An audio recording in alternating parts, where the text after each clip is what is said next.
this is a question that I get a lot. I guess you too, that you get about bots. That one of the most important things, in my opinion, is to bring humanity into the world of bots and automations. How do you apply this principle in your strategy? Because I hear a lot of people, I hate these bots. It's like, you know, I can't speak with a bot, and then they don't want to bring the bots in their business. And I think the bots are they can do an amazing work with connecting the humanity and technology. Yeah. Absolutely. I think there's kind of two ways to look at it in terms of what bots can do.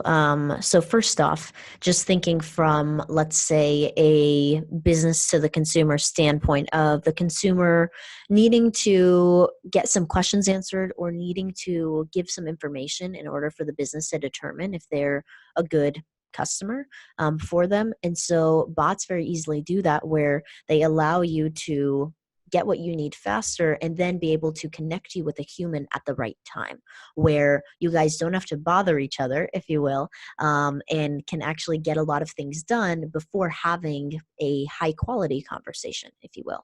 And that comes a lot of the times with customer support and sales, where in the lead qualification process, for example, someone can go through, answer a bunch of questions, and then the bot will tell them, hey, it seems like you're the right fit or you're not the right fit, so that the human doesn't have to waste time trying to get a hold of the other human, right, where humanity is lost really in that process. Whereas the business can receive a highly qualified lead. The lead is excited to talk to a human, and then now their conversation is a lot higher quality than it would have been before, where, you know, they have to cold outreach to them and it just feels invasive, whereas the user is actually reaching out first in this scenario.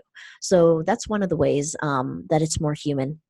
And I think the second approach is just understanding like how convenient this is for users, and also the ways that you can personalize a conversation in a way that could never be done before, right?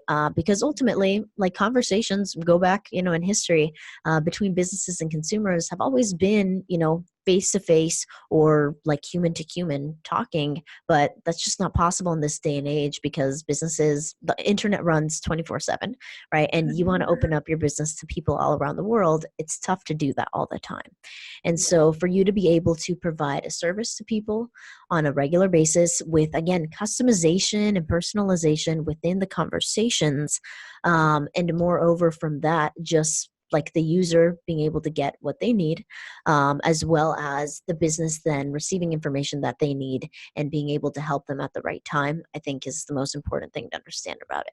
So overall, I think it makes these conversations more human than they ever have been before, because email's not very human, you know, ads are not very human.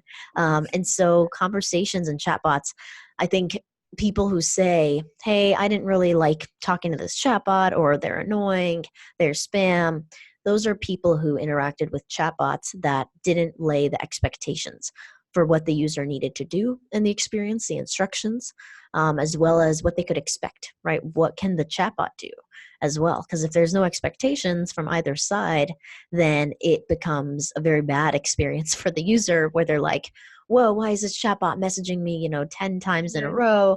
And they just don't know what to do, right? Because they're confused. They don't know what to expect.